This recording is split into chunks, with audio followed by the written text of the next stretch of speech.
Now, as I'm sure you know, when academic talks or papers include questions, it's always the case that the speaker or author has an answer in mind, and the question is just rhetorical. But in this case, though, the question is not just rhetorical; it's a serious question. I mean, I'm going to make a case here that the answer is yes, but I'm certainly open to being persuaded otherwise. In fact, I hope I can be persuaded otherwise, because it's kind of a grim conclusion to draw. Well, first, a little bit about myself. I was a professor in anthropology at UCLA starting in 1996. I studied primate behavior. Then I changed to studying human evolutionary psychology, which I still do. And I retired in 2022 for reasons that I describe in a blog post, which there was a link to in the invitation to this talk. And I also want to say, because I'm going to say critical things about heterodox and about FIRE. I want to emphasize that I'm part of both those communities. I've been a donor to FIRE for a long time, but FIRE's done amazing things defending people who needed defending. And I'm active in heterodox anthropology. I published a blog post on the Heterodox Academy blog. In 2020, I went to what turned out, unfortunately, to be the very last heterodox psychology conference. So this is all, it's a critique from within. Okay, let's see. So, as you all know, higher education in America is facing a crisis, and the crisis came to the attention of the general public with the testimony before Congress of the presidents of Harvard, Penn, and MIT, with them saying that they couldn't say for sure if calling for the genocide of the Jews would violate their institutions' rules. And then the problem was compounded when president of Harvard turned out to be a plagiarist and had to resign. And there's also quantitative data showing the crisis, that here we have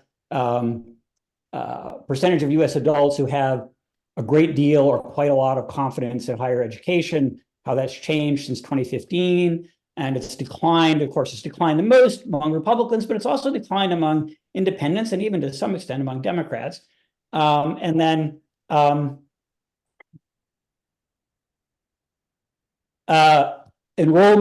undergraduate enrollment has declined, and this is not primarily a demographic issue. Later this decade, we'll see the demographic hit from the decline in birth rate starting in the late aughts.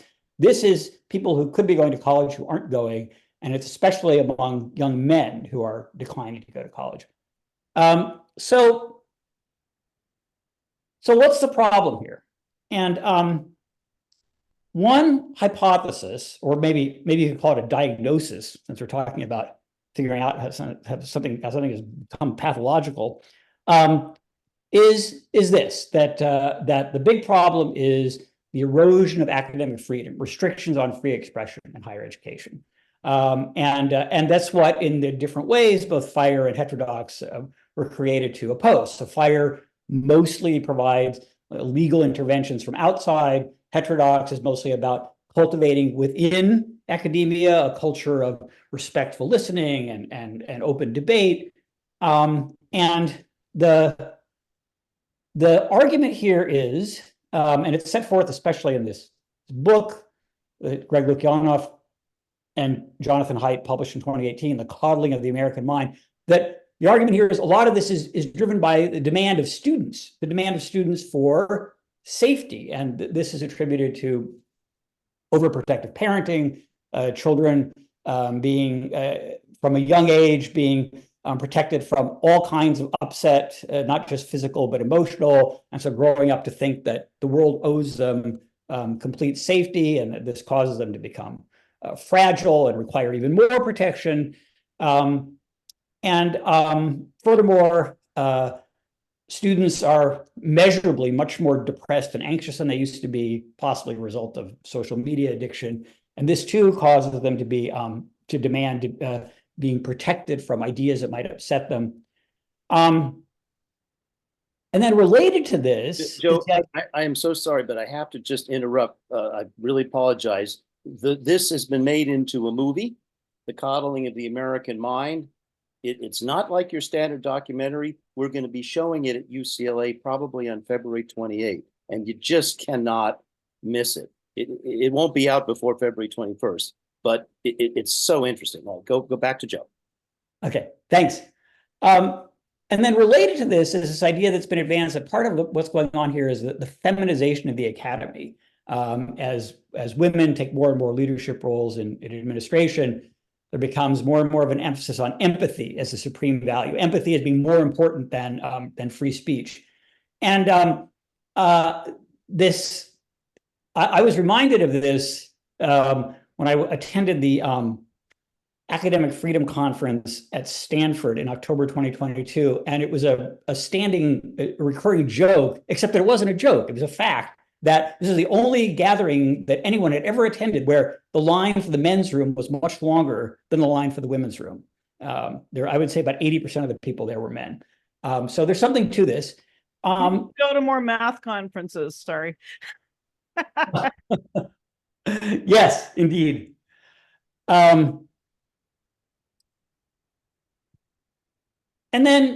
And this has not gotten as much attention. It's a sociological argument by Bradley Campbell and Jason Manning, the rise of victimhood culture. And I'm not going to go into it in depth here. It sort of traces a history from cultures of honor, where the way you're supposed to respond to insults is by violence. Cultures of dignity, which engendered expressions like sticks and stones can break my bones, but words will never hurt me. And then today, the culture of victimhood, where you're also supposed to respond strongly to being insulted, but not by using violence yourself, but by running to the authorities and asking them to do something about it on your behalf. And I think it complements the Lukyanov and Haidt argument quite well. Okay, and I want, because I'm going to question or downplay the importance of safetyism in what's going wrong with academia. But before I do that, I want to confirm that I want to acknowledge that it's a real thing. And I got a taste of it my last year at UCLA. So in winter 2022, if you recall, this was when the administration said, okay, we're going back to class, back to in-person instruction. In fact, there was a slight setback because there was a surge in cases in January, but then by February, by the beginning of February 2022, they were saying, in fact, there's restrictions on how much you can teach online. We really want you back in the classroom. So now I recorded all my lectures. So students, for the most part, did not have to come to class to see my lectures. But for the midterm, I decided to have that be in person because it's impossible to have a proper midterm remotely. And so this one day, I wanted everyone to be in the class to take the midterm, and 20% of the students and all 6 of the TAs wrote this sort of a petition demanding that I give a remote option. And I refused. And my evals that quarter on the most general question, the overall rating of the instructor, were 3 full points lower than what they had been for years before that. And I got lots of comments like this one. So, they were unsafe. They felt unsafe going to class, even though almost all of them were healthy young adults. They'd, of course, all been vaccinated. The vaccines were mandatory, but I was endangering their safety and had no empathy either. And I remarked at the time, of course, I didn't care about my evals because I was on my way out the door, but I remarked to some friends and colleagues at the time, this is not about COVID. This is about the fact that a substantial fraction of the students are on the verge of hysterics at all times. And at the drop of a hat may launch into this catastrophizing, scapegoating, mobbing designated enemies. And I said, okay, this year it's COVID, next year it'll be something else. So safetyism is real, but one of the things that was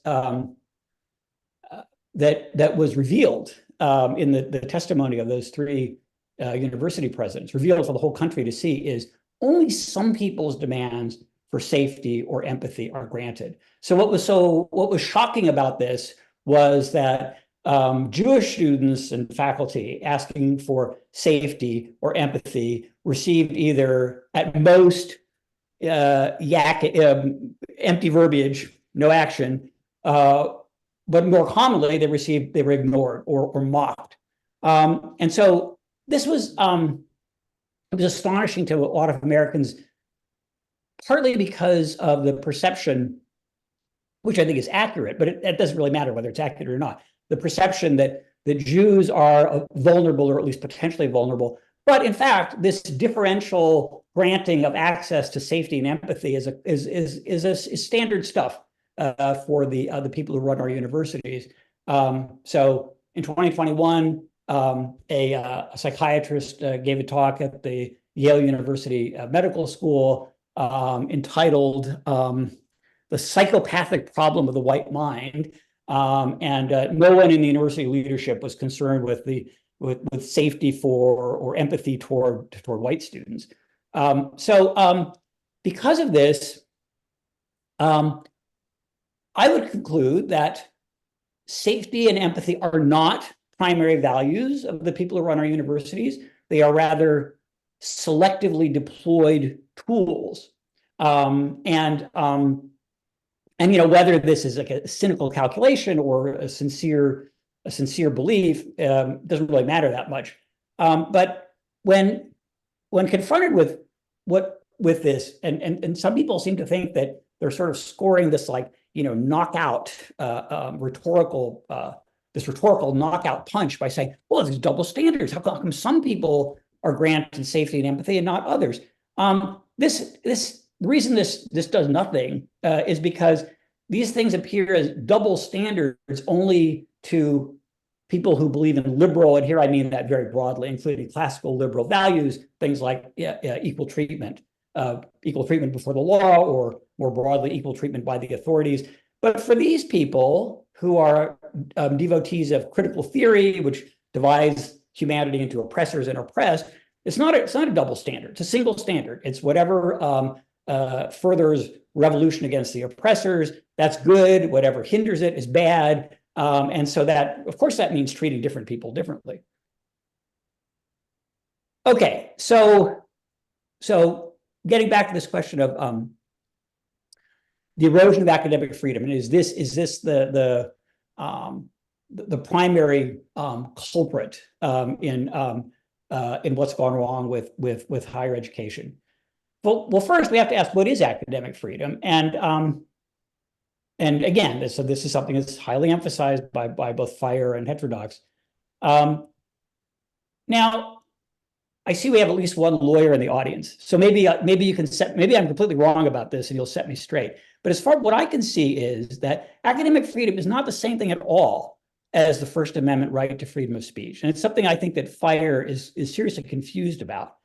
And in some respects, academic freedom is more protective of unpopular or dissenting speech, and you can appreciate that if you consider the difference between the rights that we have as professors in higher education compared to the situation faced by instructors in technical schools like cosmetology schools or auto mechanic schools. So unpopular or even purely idiosyncratic opinions about how best to cut hair or how best to repair car engines are, of course, protected by the First Amendment. That could never be criminalized. But if an instructor at a technical school decided, well, I'm not going to teach what the boss, what the corporation is telling me to, I have better ideas about how to do this, and that's what I'm going to teach, then they'd be fired. And if they then went to court, sued their employer, and invoked the First Amendment, they'd be laughed out of court. Because, of course, if you're being paid to teach certain stuff and you refuse to teach it, of course your employer could fire you. Whereas we're not told what to teach by the chancellor or department chair. We get to decide. But in other respects, academic freedom is not as protective of unpopular views as as the First Amendment. And you can appreciate this by thinking about what would happen to a professor of clinical psychology or personality psychology who decided to teach from this book, and argue that astrology is a fertile source of hypotheses about human behavior, human personality. Would this person be sanctioned, probably even threatened with being fired by the administration, even if they had tenure? Probably. Would this person be defended by fire? Probably not. And if fire did defend them, they would be clowning themselves. Now, what I think fire would say if this really happened is, well, the person who teaches astrology as psychology is violating the standards set by the discipline of psychology, by the academic field of psychology. And so we're deferring to that judgment. And that's why we're not defending them. It's not that we're deferring to the administration of their university. And okay, that makes some sense, but it is important to realize that's not a test that would ever apply to speech outside of an academic context. And it also brings up a question, which I'm going to get back to in this talk, as to what happens when an entire academic discipline goes off the rails and is doing something comparable to astrology. I think we can get a deeper idea of academic freedom and its limits if we go back to this kind of text, the 1915 Declaration of Principles on Academic Freedom and Academic Tenure. This was the founding of the AAUP. And so most of this document is about why academic freedom is essential for universities to fulfill their role in society. But there's also this part. Since there are no rights without corresponding duties, the considerations heretofore set down with respect to the freedom of the academic teacher entail certain correlative obligations.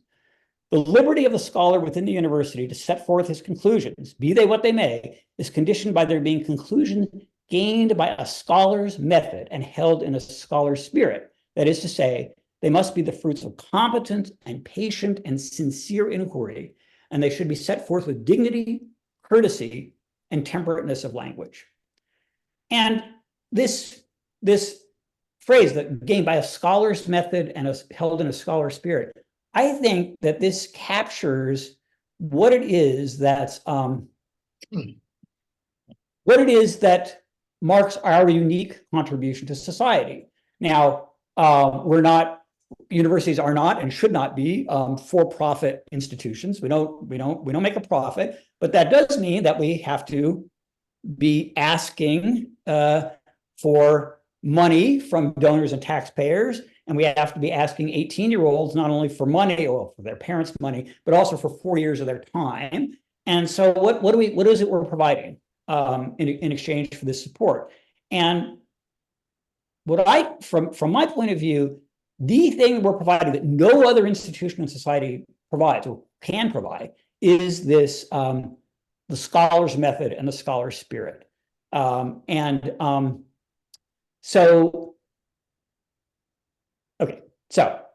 then the statement goes on in talking specifically about teaching. The university teacher, in giving instruction upon controversial matters, while he is under no obligation to hide his own opinion under a mountain of equivocal verbiage, should, if he is fit for his position, but of course it's the sexist pronouns, but you can substitute those in your own mind. Be a person of a fair and judicial mind. He should, in dealing with such subjects, set forth justly, without suppression or innuendo, the divergent opinions of other investigators. So, a person of fair and judicial mind. And that leads us to a second hypothesis or diagnosis for what's wrong. And that is, many of today's faculty are not, in fact, scholars. And at the Stanford Academic Freedom Conference that I mentioned earlier, what I thought was one of the best talks of the whole conference was by John Ellis, who's an emeritus professor of German literature at UC Santa Cruz. And he deployed this metaphor of invasion of the body snatchers. And I'm showing here the posters of both the 1956 original and the 1978 remake. And so what happens in this film is that extraterrestrial life form in the form of these seed pods, they place themselves next to humans, sleeping humans, and replace them. So at the end of the process, the original human is gone, and the pod person has the same physical appearance and all the memories and even some of the personality of the person they've replaced, but they have no human feeling, and they're part of this kind of hive mind.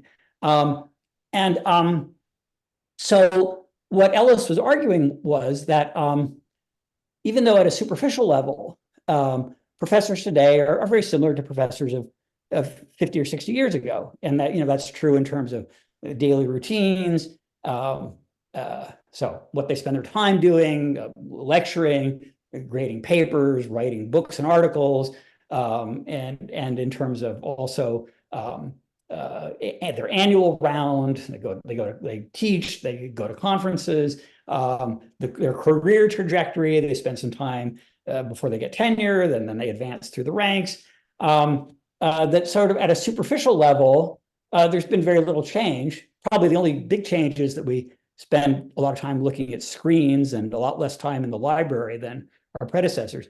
But that at a deeper core level, many of today's professors are a completely different kind of person with respect to their views of what their role in society is, their ethical obligations, what they think constitutes good research, what they think constitutes good teaching.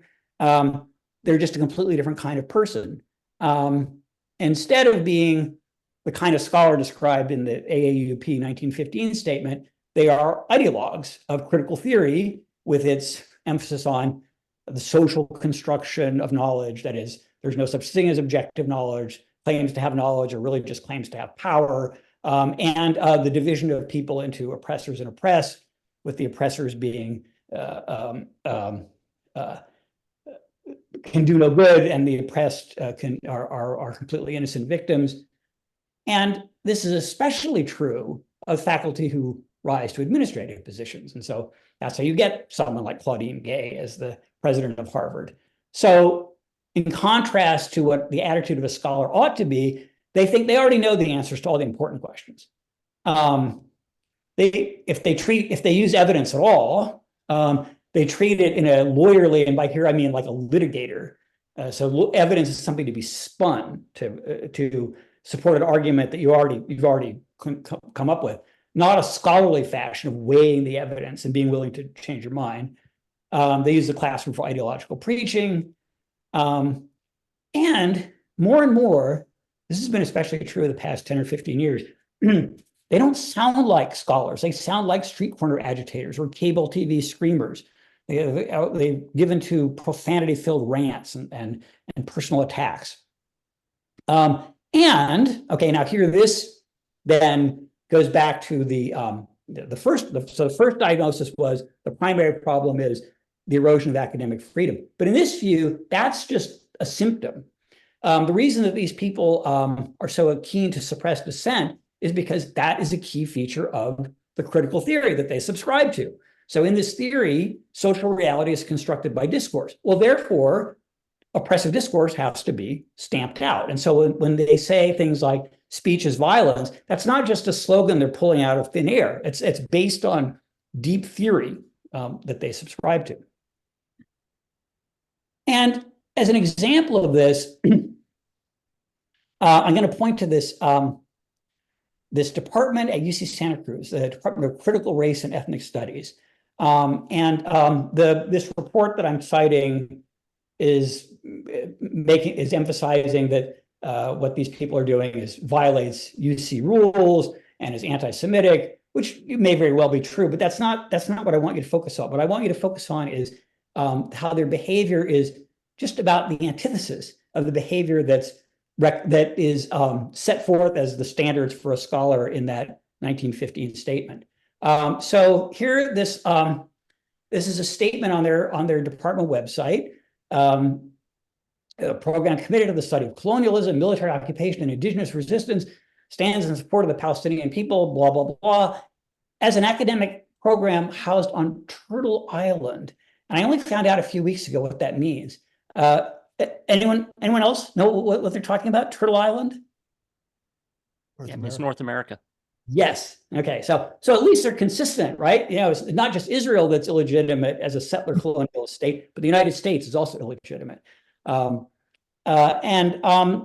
so here we have, as part of their department statement, this very strident extremist political stand. And just last week, the regents met, and the issue came up of, and it's an issue that's been sort of bubbling for a few years. Should departments be allowed to put these kinds of statements on their websites?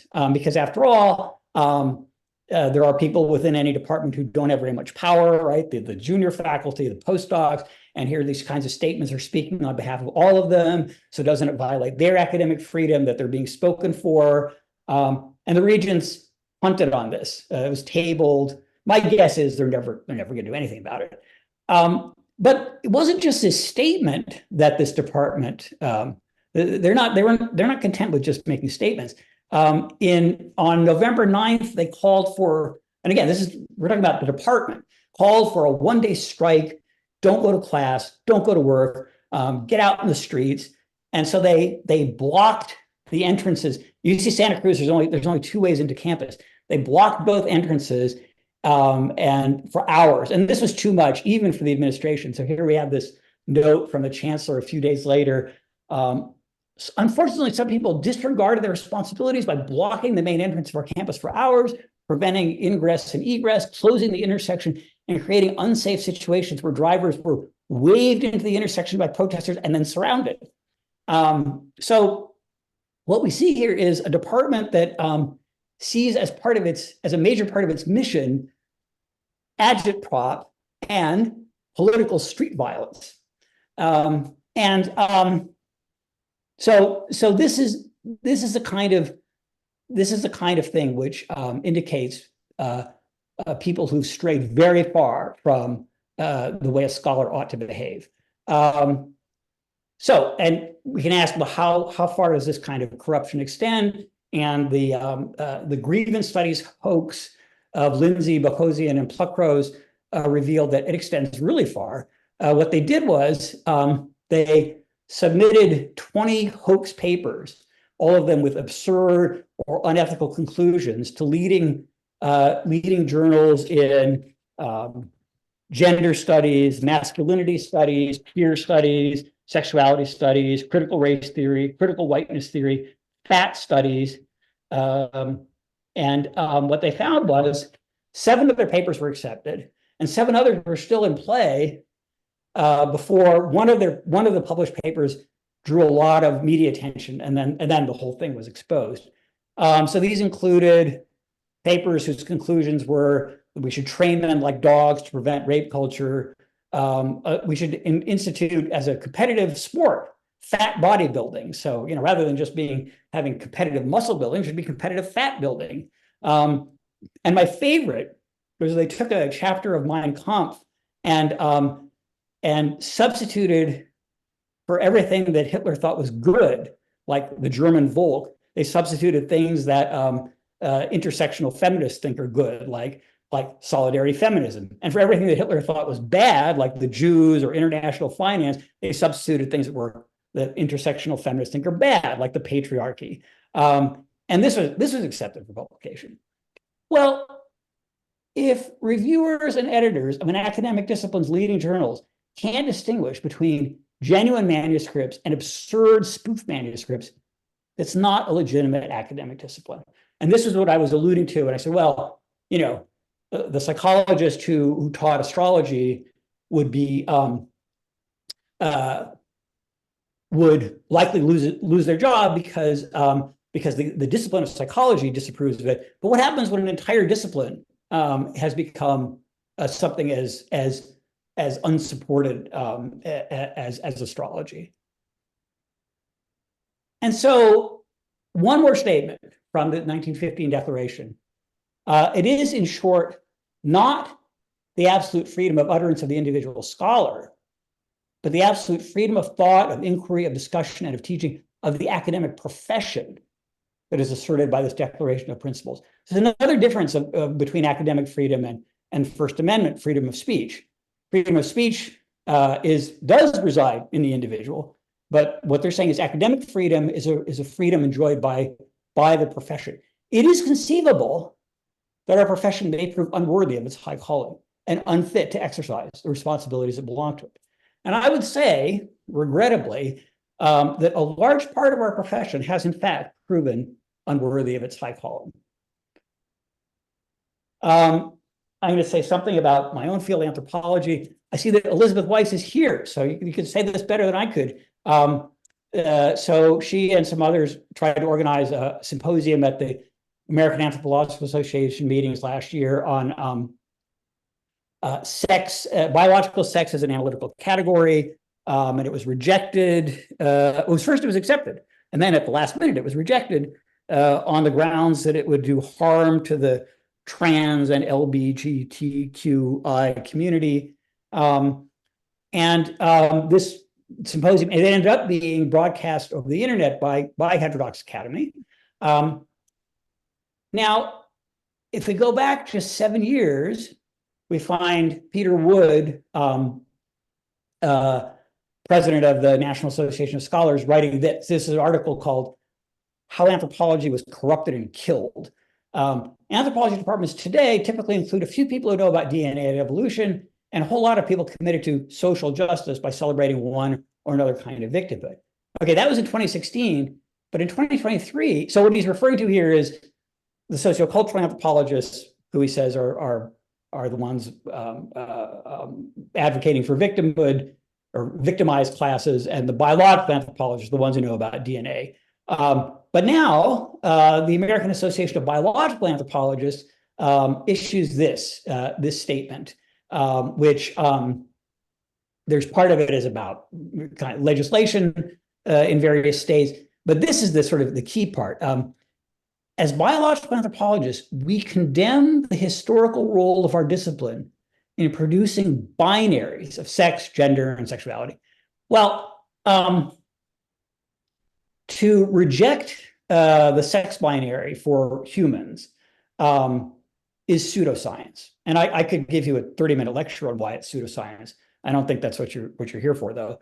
The short version is biologists define sex in terms of type of gamete produced, and in species, and this includes almost all the species that we're familiar with, where reproduction is by means of gametes, and gametes differ in size. There are always just two sizes: the small ones that we call sperm, the large ones that we call eggs. So at that level, sex is binary. And then when we sort of shift up to the level of the individual, in all mammals and all birds too, individual bodies are designed by natural selection to produce just one of those kinds of gametes. So the sex binary is one of those simply fundamental facts about biology. The even shorter version is there's been no scientific discovery that could justify the rejection of the sex binary. This is a purely politically motivated statement. I also want to call attention to the condemnation of the predecessor of those who worked before us. We condemn the historical role of our discipline.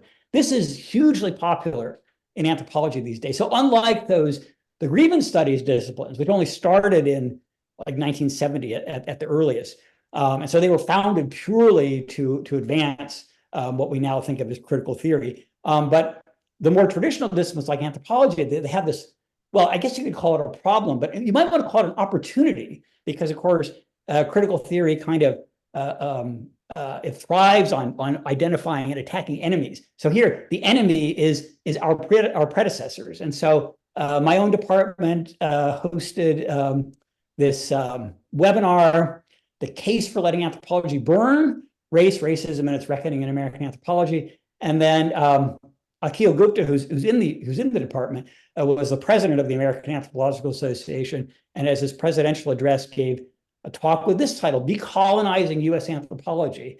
And part of his argument was that Franz Boas, who helped lead anthropology away from racism back in between the 20s and the 40s. But in Gupta's reading, he was a racist because, of course, he didn't speak the same way we do, so he was a racist. Okay, now zooming back out to 30,000 feet, why I think that internal reform of higher education is unlikely. First of all, money. Now, there's been a lot of publicity given to these donors' revolts, especially at Ivy League schools, where major donors have said, "I'm not giving any more money because of what's going on." But now I don't have the numbers about this, but my sense is that the money that is provided by donors is actually a very small amount of the money that these universities raise. A lot of them, they have so much money that the money itself makes more money. They're investment. These are investment funds with universities attached, basically. And there's also there's federal money, and there's an unknown amount of foreign money too. So as long as the money can keep flowing in, there's not much motivation to change. Prestige branding. So this might erode somewhat in the future, but at least for now, a young person can get themselves a chance of getting a better job by getting a degree from a high prestige university. And again, as long as that's true, there's no motive for the universities to change what they do. Then there's tenure. So faculty basically cannot be removed. Then faculty are hired by faculty, and the grad students who are the faculty of tomorrow are all admitted by faculty, and all that together means there's a huge amount of inertia and resistance to any kind of change.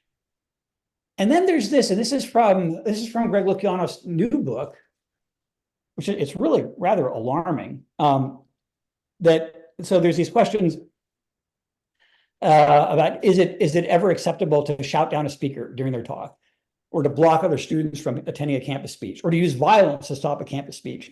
And it's broken down by age. So faculty who are over 55 pretty much universally reject violence and blocking students, and something like 70% reject shouting down a speaker. But then those numbers fall with lower age, and so among faculty who are 35 and under, 20% would say that yes, it's sometimes justified to use violence to stop a campus speech. So the younger faculty are more under the spell of critical theory and all of its implications than the older faculty.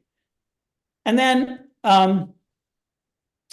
this is speculative, but because most universities have done away with standardized tests as part of admissions criteria, there may well be a trend so that now, as I said, I don't think it's students' demand for coddling that is the driver that has gotten us to where we are. But I do think it could play a role in keeping us where we are. And as students are admitted more and more on the basis of, well, identity group for one thing, and also ideology that they express in their statements, their personal statements, that we're going to see more and more students, or at least a substantial fraction of students who would resist any kind of change toward allowing more dissonant views among faculty.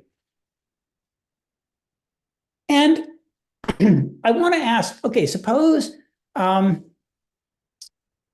the universities did what FIRE and Heterodox are asking for, and say they all adopted the Chicago statement, and they all did away with the mandatory DEI statements for hiring and promotions and so forth. I'm kind of skeptical about exactly what this would accomplish. So I would ask, would a university be healthy if it included, on the one hand, entire departments like critical racial and ethnic studies at UCSC that were dedicated as part of their mission to agitprop and political street violence, they would still be okay as long as there were a few faculty and other departments who could criticize those people without fear of being fired. And as far from what I could see, that would still not be a healthy institution. One way to think about it is that what people like that do is they debase. It's like they debase the currency that we offer. So you could ask, what percentage of the currency that a country issues could be counterfeit, and for the currency to still be respected? Probably not very much.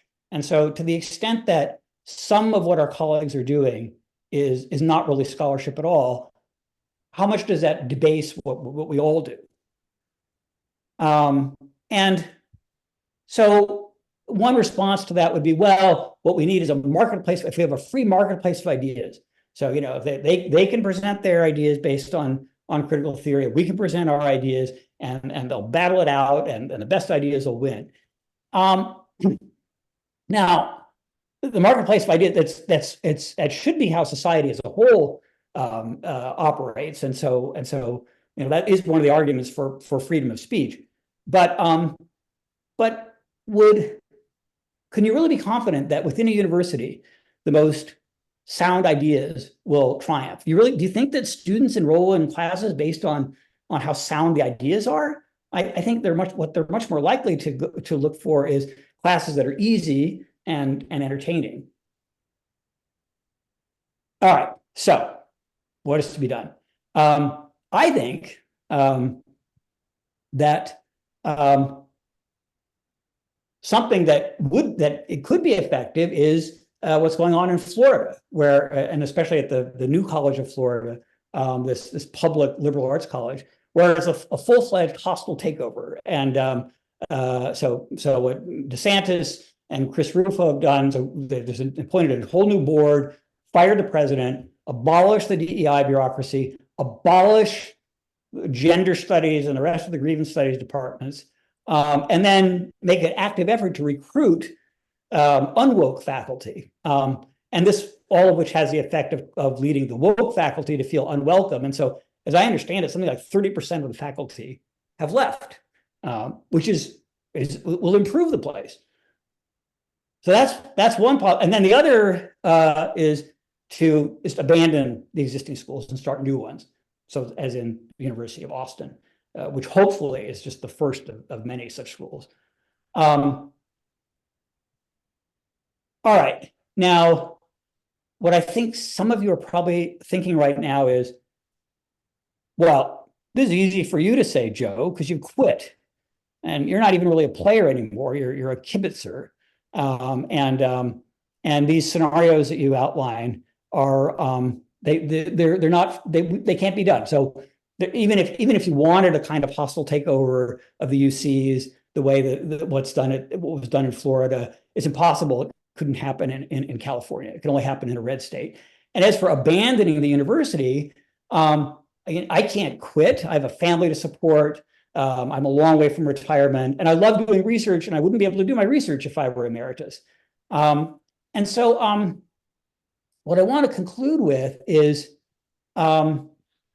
this essay by Solzhenitsyn titled "Live Not by Lies." And so critical theory aims to establish a totalitarian system, and totalitarian systems, all of them, rest on lies, on people telling lies, on people being willing to be told lies and not contesting them. And so Solzhenitsyn says, look, it's too much to ask of people that they actually tell the truth, because that might do them and end up doing them a lot of harm. But you can ask of people that they not actively participate in telling or spreading lies. And one of the things that was like one of the last straws that led me to retire, and it's something I don't mention in that blog post, is that I was on the admissions committee, and there was an applicant who claimed to be non-binary, and the question came up as to whether being non-binary, this would contribute to diversity, and that therefore this applicant should get certain kind of preferential treatment. And and I'm embarrassed, I'm ashamed actually to say this. I just sort of went along and sort of nodded. Oh, yeah. But the category of non-binary was only invented about 10 years ago.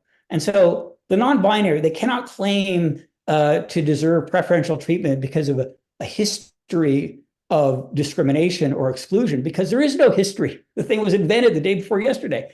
And it's a category of person that is membership is solely by self-proclamation. There's no publicly confirmable way of deciding who's really non-binary. And as we know, even categories which have long histories and for which there is objective criteria for deciding who belongs, like Native Americans, for example, that plenty of people have faked their membership in these categories. And so the idea that someone by claiming to be non-binary can get a leg up on being admitted to grad school is just absurd and unfair to the people who don't have such claims to make. And so the reason this is one of the last straws for me was I realized that I had three choices. I could either continue to live by lies and just nod along with things like this, or I could make myself into a permanent troublemaker in my department, arguing about things and upsetting people, or I could leave. And because I was well situated to be able to leave, then I left. So what can you do? Well, don't pretend that propaganda is scholarship. Don't praise work that you think is bad just to appease colleagues or administrators. Don't say that someone is a superb scholar or a promising student when what you really think is that they're a mediocrity and that they're being hired or promoted or admitted just because of the identity group they belong to. Now, this might, in the aggregate, bring about some changes in institutions, but even if it doesn't, it'll be good for you. It'll be good for your psychological health. It'll be good for your spiritual health if you believe in such things. Thank you.